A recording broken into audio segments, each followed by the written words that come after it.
हम पढ़ेंगे international business के बारे में। तो इससे पहले देखो जो जो चैप्टर में पढ़ेंगे उसका ओवरव्यू देख लेते हैं, फिर उसके बारे में डिटेल हम समझेंगे। तो देखो, इंटरनेशनल बिजनेस मतलब जब जो बिजनेस एक्टिविटी होती हैं वो दो कंट्रीज के बीच में होती हैं, ठीक है। नेचर की बात करें तो इसमें क्या होता है, मिनिमम दो कंट्रीज का इन्वॉल्व होना जरूरी होता है। जब एक देश किसी दूसरे देश के साथ इंपोर्ट एक्सपोर्ट करता है तो वो इंटरनेशनल बिजनेस में आता है। बहुत सारे बेसिस होते हैं भाई, क्यों करते हैं हम, देखो हम इंटरनेशनल बिजनेस इसलिए करते हैं क्योंकि है ना बहुत सारे ऐसे रिसोर्सेज होते हैं जो हमारे देश में नहीं मिलेंगे। किसी देश में उनकी अबंडेंस ज़्यादा होगी तो उन चीज़ों के लिए हम उस देश पर डिपेंड रहेंगे, ठीक है। फिर है जो लैंड यूजेज, मतलब बहुत सारे भाई है ना डिफरेंसेस भी हैं अलग अलग कंट्रीज के लैंग्वेज के, ठीक है। गवर्नमेंट के भी इंटरवेंशंस होते हैं। पेमेंट इन फॉरेन करेंसी, और जो इंटरनेशनल बिजनेस होता है उसमें फॉरेन करेंसी में पेमेंट होती है। फॉरेन करेंसी मतलब हर देश की अपनी मुद्रा होती है, अपनी करेंसी होती है जिसमें पेमेंट करना होता है, और मोर रिस्की। और ये भाई रिस्की तो इसलिए हो गया ना क्योंकि सी रूट से सामान इंपोर्ट एक्सपोर्ट होता है, और भाई हमें पता है समुद्र में कितने ज़्यादा मतलब बार्ड्स आ जाती हैं, कह सकते हैं कि वेव्स आती हैं।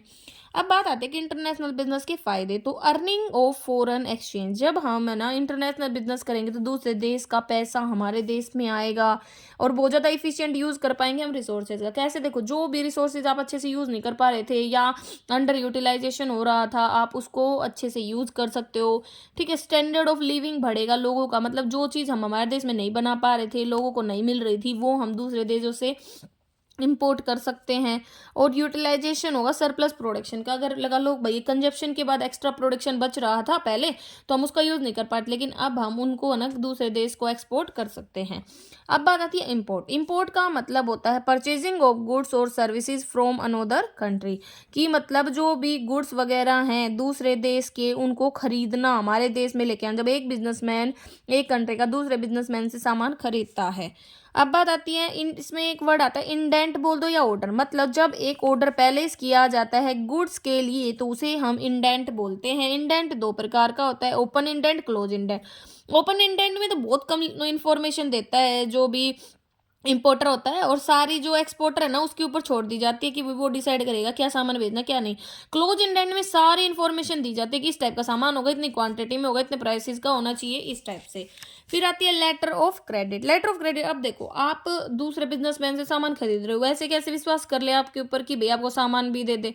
तो कहता है कि ये ना जो इंपोर्टर का बैंक होता है वो इशू करता है, ठीक है, लेटर ऑफ क्रेडिट एक्सपोर्टर को, कि भाई अगर लगा लो जो इंपोर्टर पेमेंट नहीं करेगा तो मैं करूंगा। ये एक रिटर्न प्रोमिस होता है कि जो इंपोर्टर का बैंक है वो एक्सेप्ट करता है बिल ऑफ एक्सचेंज को, कि भाई हाँ एक फिक्स अमाउंट की कि मैं इतना पे करूंगा। अब बात आती है टाइप्स की। तो जो हमारे लेटर ऑफ क्रेडिट होता है उसमें आता है, एक तो होता है डॉक्यूमेंट्री लेटर ऑफ क्रेडिट, एक होता है clean letter of credit. Clean letter of credit है ना इशू किया जाता है उन कस्टमर के लिए जिनके ऊपर विश्वास किया जा सकता है, जो ट्रस्ट वर्ती होते हैं। और documentary letter of credit bank add करता है इसमें क्लोज, ठीक है, कि भाई जो लेटर ऑफ क्रेडिट है कि वो उसमें सारे डॉक्यूमेंट वगैरह जो भी गुड्स से रिलेटेड है वो एक्सपोर्टर भेज देगा बैंक को। अब बात आती है क्लियरिंग एजेंट। ये एक पर्सन होता है जो डिलीवरी लेता है गुड्स की, क्लियर करवाता है उसे बंदरगाह वगैरह से। फिर है बिल ऑफ एंट्री, इसकी 3 कॉपी तैयार की जाती है। Dock warrant. डॉक वारंट क्या होता है भाई, जो ये गुड्स वगैरह होते हैं उनको एक बॉन्डेड वेयर हाउस में जब हम रखते हैं तो जो ऑफिसर होता है वेयर हाउस का वो एक रिसिप्ट देता है गुड्स रिसीव करने पर, गुड्स मतलब किसको, क्लियरिंग एजेंट को, जिसे डॉक वारंट बोलते हैं। अब बात आती है एक्सपोर्ट। एक्सपोर्ट का मतलब हो गया जब हम एक बिजनेसमैन एक कंट्री का गुड्स को बेचता है दूसरे बिजनेसमैन को, ठीक है। और इसमें जो एक्सपोर्ट इंपोर्ट होते हैं इसमें पहली स्टेप होती है ट्रेड इंक्वायरी। अब बात आती है एक्सपोर्ट लाइसेंस। यूजली ना जो एक्सपोर्ट लाइसेंस होता है वो 3 महीने तक के लिए वैलिड होता है। डोक चालान की 2 कॉपीज प्रिपेयर की जाते हैं। आईईसी होता है इंपोर्ट एक्सपोर्ट कोड, ये 10 डिजिट का अल्फा न्यूमेरिक कोड होता है। और जो शिपिंग बिल होता है उसकी 3 कॉपीज प्रिपेयर की जाती हैं। अब है पोर्टफोलियो इन्वेस्टमेंट। इन्वेस्टमेंट भी 2 प्रकार से होते हैं, एक एफडीआई और एक होती है पोर्टफोलियो। पोर्टफोलियो में क्या होता है, एक कंपनी है ना दूसरे देश की जो कंपनीज होती हैं उनमें इन्वेस्ट करती हैं। अब बात आती है मेट रिसिप्ट। जब जो गुड्स होते हैं जब उनको शिप पर लोड किया जाता है तो जो कैप्टन होता है शिप का वो एक रिसिप्ट देता है गुड्स की, रिसीव मतलब गुड्स को रिसीव करने के बाद उसे हम मेट रिसिप्ट बोलते हैं। अब बात आती है टाइप्स की, तो दो प्रकार की होती है ये, क्लीन रिपोर्ट और फॉल रिपोर्ट। मतलब इसमें जो पैक ऑफ गुड्स होते हैं वो अनसेटिस्फैक्ट्री हो, भाई अच्छे से ना हो, तो वो रिसिप्ट दी जाएगी। और क्लीन मतलब जब जो गुड्स होते हैं वो अच्छी कंडीशन में होते हैं, कैप्टन फुली सेटिस्फाइड होता है, तो दी जाती है। अब है चार्टर पार्टी। चार्टर पार्टी मतलब फुल शिप, मतलब जब आप ले लेते हो फ्रेट पर, भाड़े पर, तो उसे बोलते, उसके लिए जो भी दिया जाता है उसे बोलते हैं चार्टर पार्टी। और बिल ऑफ साइट का मतलब होता है अगर जो क्लियरिंग एजेंट है हैज़ नॉट गोट, मतलब उसे फुल इंफॉर्मेशन ना मिले इंपोर्टेड गुड्स के बारे में जो भी है, तो वो बिल ऑफ साइट का यूज करता है। अब नेक्स्ट आता है WTO, वर्ल्ड ट्रेड ऑर्गेनाइजेशन। कहता है कि ये बनाई गई थी फ्री ट्रेड को प्रमोट करने के लिए मेंबर नेशंस में। ये प्रमोट करता है मल्टीलेटरल ट्रेड को, ठीक है, इलिमिनेट करता है tariff and non tariff barriers को। और जो WTO है वो गेट की जगह पे आया था। गेट मतलब generally agreement on tariff and trade. कब बना था ये? 8th राउंड हुआ था, उरुग्वे राउंड, उसके अंतर्गत।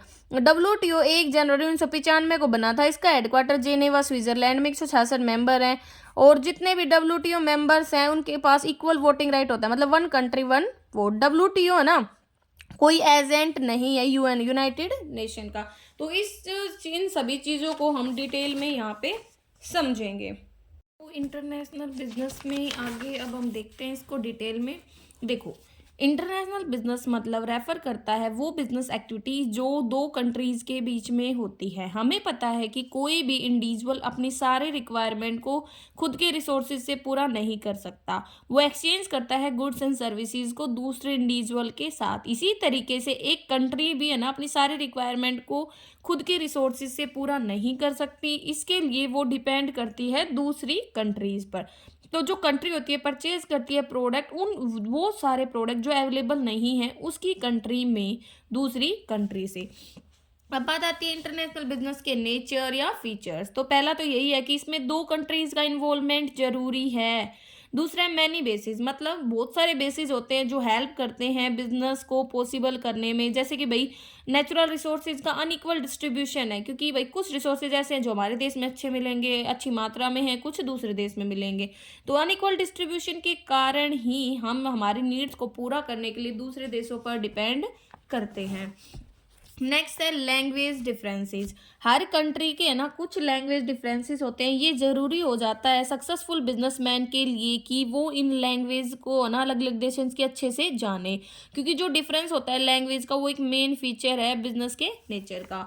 नेक्स्ट है कंपेरेटिवली मोर रिस्क। जो इंटरनेशनल बिजनेस है उसमें बहुत ज़्यादा रिस्क होता है डोमेस्टिक बिजनेस के कंपैरिजन में। ऑफन जो मटेरियल हमारे मतलब दूसरे देश से आता है और थ्रो द सी रूट, तो वहाँ पे भाई खतरा तो होता ही है। अब समुद्र में कितने वेव्स वगैरह आते हैं, क्लाइमेट इन्वायरमेंट का इम्पैक्ट करता है। गवर्नमेंट इंटरवेंशन, इंटरनेशनल बिजनेस है ना पूरी तरह से गवर्नमेंट के द्वारा मॉनिटर किया जाता है ये। और कोई भी सेल परचेज करने से पहले किसी भी फॉरेन कंट्री के साथ गवर्नमेंट की परमिशन लेनी पड़ती है, लाइक लाइसेंस वगैरह। Payment in foreign currency, her country की खुद की करेंसी होती है, अरेंज करना फॉरेन करेंसी को, ये भी एक इम्पोर्टेंट फीचर है।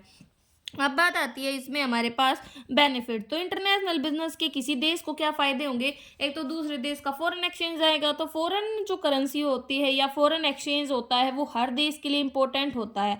जो वैल्यूएबल फॉरेन एक्सचेंज है वो इंटर होगा जब इंटरनेशनल ट्रेड होगा, जब हम एक्सपोर्ट करेंगे सामान को, ठीक है, लाइक गोल्ड, तो है ना हमारे पास पैसा है मतलब फॉरेन एक्सचेंज आएगा, उसको हम यूज कर सकते हैं गोल्ड एंड सिल्वर वगैरह को प्रोक्योर करने में, ठीक है।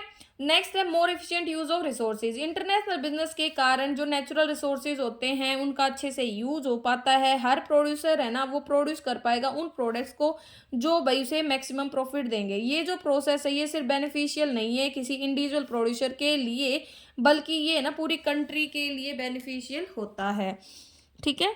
Improving growth prospectus and employment potential, भाई इंटरनेशनल बिजनेस है उसकी हेल्प से ना जो रॉ मटेरियल है मॉडर्न टेक्निक्स इनको इंपोर्ट किया जाता है, इंडस्ट्रियलाइजेशन को बढ़ावा मिलता है। ये हेल्प करता है इम्प्रूव करने में ग्रोथ प्रोस्पेक्टस को एंड क्रिएट करने में अपॉर्चुनिटी एम्प्लॉयमेंट की लोगों के लिए। इंक्रीज स्टैंडर्ड ऑफ लिविंग, जो ये बिजनेस है ये है ना हेल्प करता है बेटर गुड्स को प्रोड्यूस करने में। ठीक है, अब भाई जैसे देखो भाई, अगर आप आसानी से भाई आपको सामान नहीं मिलेगा, लोगों की डिमांड फुलफिल नहीं होगी, तो उनका स्टैंडर्ड ऑफ लिविंग इम्पैक्ट होगा। लेकिन अगर इंटरनेशनल बिजनेस होगा, देखो या तो हम हमारे देश में बना पाएंगे, या जो हमारे देश में नहीं है उन चीज़ों को हम दूसरे देश से इम्पोर्ट कर पाएंगे। अब बात आती है फर्म्स को क्या फायदे होंगे। एक तो हायर प्रॉफिट कमा पाएंगे। इंटरनेशनल बिजनेस बेनिफिशियल होता है डोमेस्टिक बिजनेस से भी ज़्यादा, क्योंकि जो डोमेस्टिक प्राइसेस होते हैं वो कम होते हैं, तो फर्म है ना वो ज़्यादा प्रॉफिट कमाने के लिए अपने प्रोडक्ट को हायर प्राइसेस पर फॉरेन मार्केट्स में बेच सकती हैं। इंक्रीज कैपेसिटी यूटिलाइजेशन, जो फर्म्स होती हैं जिनके पास सरप्लस प्रोडक्शन कैपेसिटी होती है वो प्लान कर सकती हैं ओवरसीज एक्सपेंशन को, मतलब कि भाई भाई समुद्र से बाहर, आई मीन फॉरेन देश में भी अपने प्रोडक्ट को बेचे। इस तरीके से वो यूटिलाइज कर सकती है अपने आइडल प्रोडक्शन को, मतलब आइडल मतलब जो किसी काम में नहीं आ रहा। Prospectus for growth, international business एक गुड ऑप्शन होता है फर्म्स के लिए, जो मतलब जिसका जो प्रोडक्ट होता है भाई मार्केट से स्टैचुरेट हो रहा है, आई मीन भाई आउट ऑफ फैशन हो रहा है, मार्केट से बाहर हो रहा है, ये जो फर्म होती हैं ये इंप्रूव कर सकती हैं prospectus of their growth by entering into the overseas market, way out to intense competition in domestic market. For the firm जो फेस करे टफ कंपटीशन लोकल मार्केट में, इंटरनेशनल बिजनेस है ना वो ना एक तरीका है मेंटेन करने का उनकी पोजीशन को मार्केट में, और बिजनेस विजन को भी इंप्रूव करेगा। बहुत सारी फर्म है ना उनका एम क्या है भाई अच्छी गुडविल को बनाना दूसरे देशों में, इसके लिए इंटरनेशनल बिजनेस एक तरीका है। अब बात आती है स्कोप ऑफ इंटरनेशनल बिजनेस। आज के टाइम में जो स्कोप है इंटरनेशनल बिजनेस का वो बढ़ता जा रहा है। ठीक है, ये सिर्फ एक्सपोर्ट इंपोर्ट तक लिमिटेड नहीं है, इससे भी ज़्यादा है। तो देखो ट्रेडिंग, ट्रेडिंग का तो मतलब हो गया एक्सपोर्ट इंपोर्ट गुड्स का। दूसरा है सर्विसेज, जो रोल है सर्विसेज का वो भी बढ़ता जा रहा है। Following can be included in the service category like tourism, transportation, banking, insurance, IT and counselling, manufacturing and marketing. जो ये कैटेगरी है इंक्लूड करती है उन बिजनेस को जो जिनका जो एस्टेब्लिशमेंट होता है, दो बिजनेस एस्टेब्लिशमेंट जो एक्सपोर्ट करते हैं सेल्फ मैन्युफैक्चर्ड प्रोडक्ट्स को। सोर्सिंग एंड मार्केटिंग करंटली है ना, सोर्सिंग एंड मार्केटिंग करंटली बहुत सारी जो एमएनसीज हैं मतलब मल्टीनेशनल कंपनीज हैं वो बिजनेस कर रही हैं इस प्रकार का। इसके अंदर जो कंपनी होती है एक नेशन की, वो एस्टैब्लिश करती है अपनी यूनिट्स को किसी दूसरी कंट्री में। मेन पर्पज़ क्या है कि भाई उस जगह के जो भी चीप रिसोर्सेज है उनका फ़ायदा लेना। नेक्स्ट है ग्लोबल सोर्सिंग फॉर प्रोडक्शन। ये जो कंपनी होती है इंपोर्ट करते हैं नेसेसरी मटेरियल को दूसरे देशों से new for production of goods, उनको मतलब इसके अंदर मतलब जो भी प्रोडक्शन के लिए जरूरी होते हैं उनको इसमें इंक्लूड किया जाता है। इसीलिए प्रोड्यूस करने के लिए फिनिश गुड्स को खुद की कंट्री में नेसेसरी मटेरियल को इंपोर्ट किया जाता है अलग अलग कंट्री से। फॉरेन इन्वेस्टमेंट ये रेफर करता है इनवाइट करना फॉरेन करेंसीज को अपने देश में इंडस्ट्रियल डेवलपमेंट के लिए। दो प्रकार की foreign investment FDI and FII. FDI में तो क्या होते हैं भाई इन्वेस्ट करते हैं प्रोडक्शन एक्टिविटीज में दूसरे देश की, जबकि इसमें क्या होता है फॉरेन जो इन्वेस्टर होते हैं वो दूसरे देश की कंपनीज में इन्वेस्ट करते हैं। नेक्स्ट आता है इंपोर्ट। इंपोर्ट का मतलब होता है परचेज करना गुड्स और सर्विसेज दूसरे देश से, उन्हें अपने देश की मतलब अपने देश की कंट्री की बाउंड्री में लेके आना। प्रोसीजर की बात करें तो पहली स्टेप आती है ट्रेड इंक्वायरी। ट्रेड इंक्वायरी मतलब जो ट्रेडर होता है वो सोचता है गुड्स के बारे में, इंपोर्ट जो भी करना चाहता है फर्स्ट ऑफ ऑल वो इन्फॉर्मेशन कलेक्ट करेगा कि भाई वो गुड्स जो भी उसकी रिक्वायरमेंट है उसके अकॉर्डिंग अवेलेबल है यानी किस कंट्री में अवेलेबल है।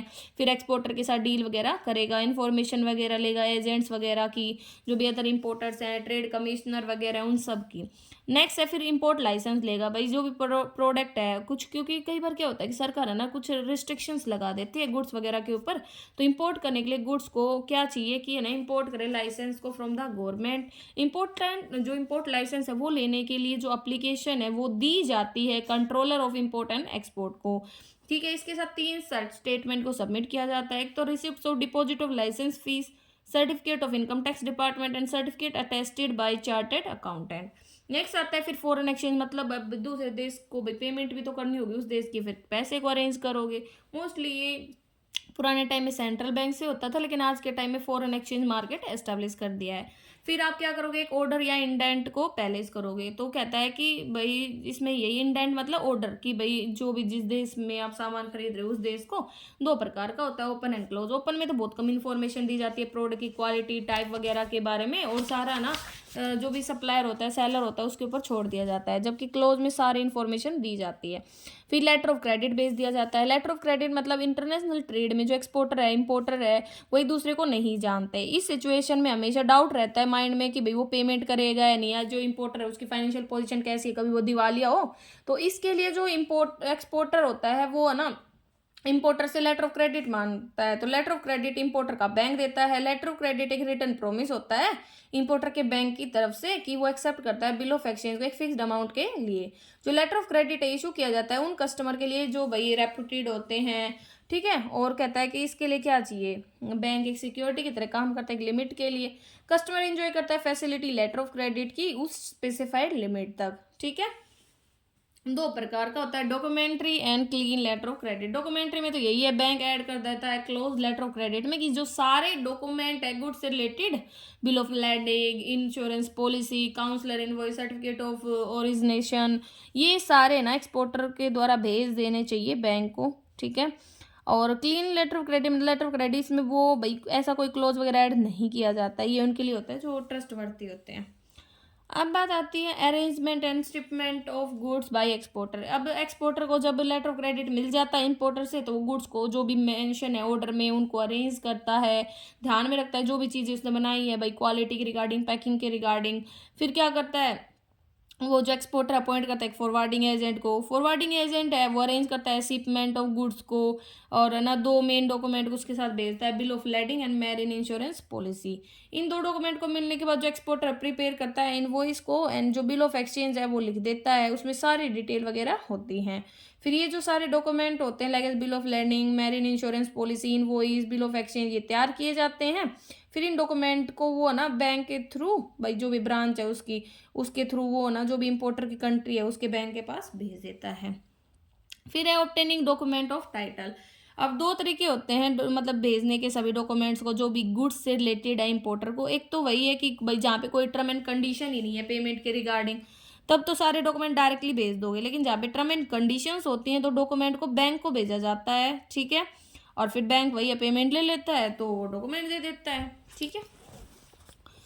नेक्स्ट है अपॉइंटमेंट ऑफ क्लियरिंग एजेंट। भाई सारे कंसर्न डॉक्यूमेंट मिलने के बाद इंपोर्टर अरेंज करता है डिलीवरी के लिए। तो इंपोर्टर अगर वो चाहे तो खुद से भी ले सकता है, लेकिन वो क्या करता है इसके लिए क्लियरिंग एजेंट को अपॉइंट करता है। ये जो एजेंट होते हैं ये अपने काम में स्पेशलिस्ट होते हैं, तो इस स्टेज पे एक क्लियरिंग एजेंट को अपॉइंट किया जाता है। फिर क्लियरिंग एजेंट क्या करेगा, वो डॉक्यूमेंट ले लेता है और वो उसके बाद भाई ना पेमेंट करता है कस्टम ड्यूटीज़ को। इसके लिए वो 3 कॉपीज तैयार करता है बिल ऑफ एंट्री की। ये जो बिल होता है इसमें फुल इन्फॉर्मेशन होती है गुड्स की, ठीक है। On this basis of this information custom authority भैया ना जो भी कस्टम ड्यूटी पेबल है उसके बारे में चेक करती है। 2 कॉपीज तो एजेंट को वापस दे दी जाती है और एक उनके द्वारा रख ली जाती है, ठीक है। फिर डॉग ड्यूज भी पे करेगा, जो मतलब पेमेंट करने के बाद कस्टम ड्यूटीज़ की क्लियरिंग एजेंट है 2 कॉपी है जो डॉग चालान की उसके लिए डॉग ड्यूज वगैरह पेमेंट करेगा। पेमेंट करने के बाद 1 कॉपी उसको वापस मिल जाती है। इंडोर्समेंट फॉर डिलीवरी, नाउ जो क्लियरिंग एजेंट है उसे बिल ऑफ लैंडिंग साइन किया हुआ मिलता है, ठीक है। जो भी शिपिंग कंपनी का ऑफिसर होता है उससे इसे बोलते हैं हम इंडोर्समेंट ऑफ डिलीवरी। जो शिपिंग कंपनी का ऑफिसर होता है वो साइन करता है ओनली जब जो फ्रेट होता है शिप का एंड अदर एक्सपेंसेस होते हैं शिप से रिलेटेड वो पे कर दिए जाते हैं। फिर taking delivery of the goods, for taking the delivery of the goods जो क्लियरिंग एजेंट है वो सबमिट करता है कस्टम ड्यूटी रिसिप्ट को, डॉग ड्यूज रिसिप्ट को, एंड साइन करता है बिल ऑफ लैंडिंग को या ऑर्डर ऑफ द डिलीवरी को पोर्ट अथॉरिटीज़ को। फिर है इसके लिए फाइन भी चार्ज होता है, इसे बोलते हैं डीम्यूर्स, अगर वो स्पेसिफाइड लिमिट के अकॉर्डिंग ऐसा नहीं करता है, पेमेंट वगैरह रिसीव नहीं करता है तब। Sale of goods before taking delivery, अगर कहता है कई बार जो इंपोर्टर है वो गुड्स को बेच देता है डिलीवरी लेने से पहले, क्योंकि वो चाहता है कि जो परचेजर है वो खुद से डिलीवरी ले ले। इस कंडीशन में जो इंपोर्टर है वो इशू करता है रिटर्न इंस्ट्रक्शन डॉक अथॉरिटीज़ को।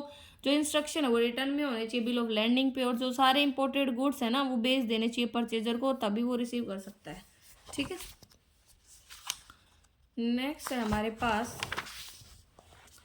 Keeping goods in bonded warehouse. अगर जो ड्यूज हैं टू सम रीजन जो इंपोर्टर है वो पोजीशन में नहीं है पे करने के लिए कस्टम चार्जेस को इमीडिएटली, और वो नहीं ले सकता डिलीवरी इमीडिएटली, तो गुड्स को एक बॉन्डेड वेयर हाउस में रखा जाता है और जो उसके बदले उसे एक जो रिसिप्ट मिलती है उसे बोलते हैं डॉक वारंट। फिर बात आती है लोडिंग द गुड्स। अगर जो डिलीवरी होती है गुड्स की वो इमिडिएटली ले ली जाती है तो क्लियरिंग एजेंट अरेंज करता है लोडिंग के लिए, आइदर भाई रोड के थ्रू या रेल के द्वारा। तो जो गुड्स होते हैं वो भेजे जाते हैं रेलवे ट्रांसपोर्ट को, और बुक करने के बाद गुड्स रेलवे से तो रेलवे रिसिप्ट मिल जाएगी। फिर है डिलीवरी लेना रेलवे या ट्रांसपोर्ट से। लास्ट में है पेमेंट ऑफ ऑक्ट्री ड्यूटी। अब इंपॉर्टेंट डॉक्यूमेंट क्या क्या होते हैं इंपोर्ट ट्रेड में, तो ये है import licence, indent, letter of credit, bill of exchange, bill of lading, marine insurance policy invoice, advice letter to import trader, bill of entry, bill of sight, dock challan, delivery order, dock warrant and railway receipts. अब है export trade and procedure and document. Export मतलब goods को बेचना, ship करना goods को, services को दूसरे देश के पास, ठीक है। तो जो पर्सन बेचता है वो एक्सपोर्टर होगा और जिसे बेचा जाए तो इम्पोर्टर हो गया। प्रोसीजर वही है, सबसे पहले ट्रेड इंक्वायरी होगी, फिर रिसिप्ट ऑर्डर मिलेगा, वही ओपन एंड क्लोज 2 प्रकार का होता है। फिर क्रेडिट की इंक्वायरी होगी, इसके लिए लेटर ऑफ क्रेडिट रिसीव किया जाता है। फिर एक्सपोर्ट का लाइसेंस ऑब्टेन किया जाता है और फिर डिक्लेयर किया जाता है फॉरेन एक्सचेंज के रिगार्डिंग कि भाई किस करेंसी में पेमेंट वगैरह रिसीव की जाएगी, ठीक है। सेम वैसा ही है, बस एक परचेजर के पॉइंट ऑफ व्यू से, एक सेलर के पॉइंट ऑफ व्यू से। फिर एक्सचेंज रेट फिक्स की जाए कि भाई एक करेंसी की वैल्यू दूसरी करेंसी कंपैरिजन में क्या है। फिर गुड्स को कलेक्ट किया जाएगा, फिर उनकी पैकिंग की जाएगी, मार्किंग की जाएगी, ठीक है। फिर एक फॉरवर्डिंग एजेंट अपॉइंट किया जाएगा जो ये सारे काम करेगा। फॉरवर्डिंग एजेंट को पोर्ट पर भेजा जाएगा, उसे रेलवे रिसिप्ट वगैरह मिलेंगी। फिर फंक्शंस क्या क्या करेगा, शिपिंग का ऑर्डर लेगा, ठीक है। शिपिंग कंपनी को पूरी को बुक कर लेता है तो एक जो मिलता है उसे चार्टर पार्टी बोलते हैं। फिर शिपिंग बिल तैयार करेगा 3 कॉपीज में। फिर डॉक ड्यूज वगैरह पे करेगा। मेट रिसिप्ट मिलेगी। मेट रिसिप्ट मतलब जो कैप्टन देता है शिप का, ठीक है, कि हाँ भाई गुड्स को शिप पर लोड कर दिया गया है। क्लीन में तो ये होता है गुड्स बिल्कुल सही हैं, कोई खराबी नहीं है, फॉल में मतलब कुछ अनसेटिस्फैक्ट्री सिचुएशन है। फिर बिल ऑफ लेडिंग मिलेगी जिसे मतलब, ठीक है। फिर insurance of goods and advice to exporter. फिर इनवॉइस वगैरह तैयार किया जाएगा। फिर इनवॉइस सर्टिफाई की जाएगी काउंसलर के द्वारा, ठीक है। फिर और सर्टिफिकेट ऑफ ओरिजिन मतलब जिस जगह पर वो बनी है, कंट्री ऑफ द ओरिजिन। फिर डॉक्यूमेंट रिलेटेड टू पेमेंट तैयार किए जाएंगे एंड लास्ट में एडवाइस दी जाएगी। वही सेम डॉक्यूमेंट्स वगैरह हो जाते हैं। अब नेक्स्ट टॉपिक आता है हमारे पास, एक मिनट, WTO। WTO मतलब एक न्यू ग्लोबली रिकॉग्नाइज ऑर्गेनाइजेशन है जिसका नेम हमें गेट से मिला है, ठीक है। तो WTO मतलब वर्ल्ड ट्रेड ऑर्गेनाइजेशन, जो ना फ्री ट्रेड को प्रमोट करने के लिए बनी थी। इसका ऑब्जेक्टिव था मल्टीलेटरल ट्रेड को प्रमोट करना, टैरिफ नॉन टैरिफ बैरियर्स को हटाना। ये आया था गेट 8th राउंड में, ठीक है। इसको उरुग्वे राउंड भी बोल देते हैं। इसकी जगह पे गेट की जगह पे WTO आया था 1 जनवरी 1995 को, ठीक है। और इसका हेडक्वार्टर जेनेवा स्विट्जरलैंड में है। 166 मेंबर हैं। WTO एक इंटरनेशनल ट्रेड ऑर्गेनाइजेशन है जो रूल्स एंड प्रिंसिपल बनाता है, mutually design and agree upon to promote international trade. Features की बात करें तो यही है कि इंटरनेशनल ऑर्गेनाइजेशन है, मल्टीलेटरल ट्रेड को प्रमोट करता है, गेट की जगह पे आया था, टैरिफ नॉन टैरिफ बैरियर को हटाता है, फ्री ट्रेड को प्रमोट करता है, रूल्स रेगुलेशंस बनाता है, agreement agreed by member country are binding on all member of WTO। ये इंक्लूड करता है trade in goods, trade in services, protection of intellectual property rights. Unlike International Monetary Fund and World Bank, WTO है ना कोई agent नहीं है UN का। Equal voting rights होता है, 1 कंट्री 1 वोट। ऑब्जेक्टिव यही है कि इंप्लीमेंट करना न्यू वर्ल्ड ट्रेड एग्रीमेंट को, प्रमोट करना मल्टीलेटरल ट्रेड को, फ्री ट्रेड को प्रमोट करना, टैरिफ नॉन टैरिफ बैरियर को हटाना, वर्ल्ड ट्रेड को प्रमोट करना, इंश्योर करना डेवलपिंग कंट्रीज को बेटर शेयर मिले, ठीक है। रिमूव करना जितनी भी हर्डल है ओपन ट्रेड वर्ल्ड की, इनहेंस करना कम्पिटिटिवनेस को, इंक्रीज करना लेवल ऑफ प्रोडक्शन को, प्रोडक्टिविटी को एक्सपेंड करना, यूटिलाइज करना वर्ल्ड रिसोर्सेज को, इंप्रूव करना स्टैंडर्ड ऑफ लिविंग और स्पेशल स्टेप्स लेना डेवलपमेंट के लिए। फंक्शंस की बात करें तो यही है कि ये कोड ऑफ कंडक्ट बनाता है जिसका एम होता है टैरिफ नॉन टैरिफ बैरियर को हटाना, WTO एग्रीमेंट को इंप्लीमेंट करना, एडमिनिस्टर करना इंटरनेशनल ट्रेड को, कोऑपरेट करना IMF को एंड वर्ल्ड बैंक को, सेटल करना ट्रेड रिलेटेड डिस्प्यूट्स को जो भी हो जाते हैं, इसके लिए डिस्प्यूट सेटलमेंट बॉडी एस्टैब्लिश करना, रिव्यू करना ट्रेड रिलेटेड जो भी इकोनॉमिक पॉलिसीज वगैरह हैं, और प्रोवाइड करना टेक्निकल असिस्टेंस वगैरह, गाइडिंग वगैरह, ठीक है। नेक्स्ट इसमें हमें ये पूरा चैप्टर का मैप वगैरह बता रखा है, इंटरनेशनल बिजनेस वगैरह क्या होता है, एक्सपोर्ट ट्रेड वगैरह। अब है इसके MCQ। तो बिजनेस जो 2 कंट्रीज के बीच में होता है उसे इंटरनेशनल बिजनेस कहते हैं। जापान का जो ट्रेडिंग होता है उसका ट्रेडिंग हाउस का नाम है इंटरनेशनल ट्रेडिंग हाउस। नेक्स्ट है हमारे पास कहाँ पे दो कंट्रीज प्रोड्यूस करते हैं गुड्स को under global sourcing for production खुद की कंट्री में। By foreign investment we means invite करना फॉरेन कैपिटल अपने देश में। जब एक कंट्री परचेज करते हैं गुड दूसरे से उसे इंपोर्ट बोलते हैं। फर्स्ट स्टेप है इंपोर्ट ट्रेड की trade enquiry in the language of international trade. एक ऑर्डर को भेजने का मतलब होता है इंडेंट। ये जरूरी है 3 कॉपी तैयार करना बिल ऑफ एंट्री की। कौन सा डॉक्यूमेंट नहीं है इंपोर्ट ट्रेड के लिए, देखो इंडेंट भी, इनवॉइस भी, बिल ऑफ लेडिंग भी है। एक agent has to go to the custom office जाएगा मतलब रिसीव करने के लिए goods from the ship. In the custom office bill of sight fill किया जाता है इनकम्प्लीट इन्फॉर्मेशन के लिए। कैसे जो कस्टम ड्यूटी है सेटल की जाती है बिल ऑफ साइट के केस में, तो इंस्पेक्ट करके गुड्स को। जब जो ट्रेडर होता है कंट्री का जो वो बेचता है गुड्स को तो उसे एक्सपोर्ट बेच बोलते हैं दूसरे देश को। Khalistan is explain in the indent में क्वालिटी नेम प्राइस सब कुछ एक्सप्लेन होता है। जब एक्सपोर्टर डिमांड करता है क्या लेटर ऑफ क्रेडिट सेटिस्फेक्शन के लिए कि हाँ भाई पेमेंट उसे मिल जाएगी। जो एक्सचेंज रेट होते हैं वो रेट होते हैं जिसमें एक कंट्री की करेंसी को एक्सचेंज किया जाता है दूसरे के साथ। मेड रिसिप्ट वो होती है जब गुड्स को मतलब लोड कर दिया जाता है शिप में तो कैप्टन देता है। To take full ship on freight इसे बोलते हैं chartered party. What does the importer send to the exporter after making trade enquiry, तो इंडेंट देता है ऑर्डर देता है।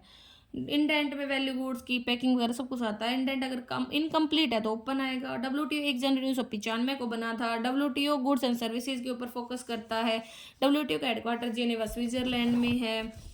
और शिपिंग बिल की ज़रूरत नहीं होती इंपोर्ट ट्रांजैक्शन के लिए, और ना ही एक्सपोर्ट लाइसेंस की ज़रूरत होती कस्टम फॉर्मेलिटी को पूरा करने के लिए। एक्सपोर्ट डॉक्यूमेंट में आते commercial invoice, certificate of origin, made receipt वगैरह। जो रिसिप्ट इशू की जाती है commanding officer of the ship के द्वारा जब जो कार्गो लोड होता है शिप में उसे बोलते हैं मेड रिसिप्ट वगैरह। ठीक है, तो ये सब इसमें बताए गए हैं, आप इनको कर सकते हो। ठीक है, तो ये एमसीक्यू क्वेश्चन थे। अगर कोई कन्फ्यूजन तो आप कमेंट करके पूछ सकते हो।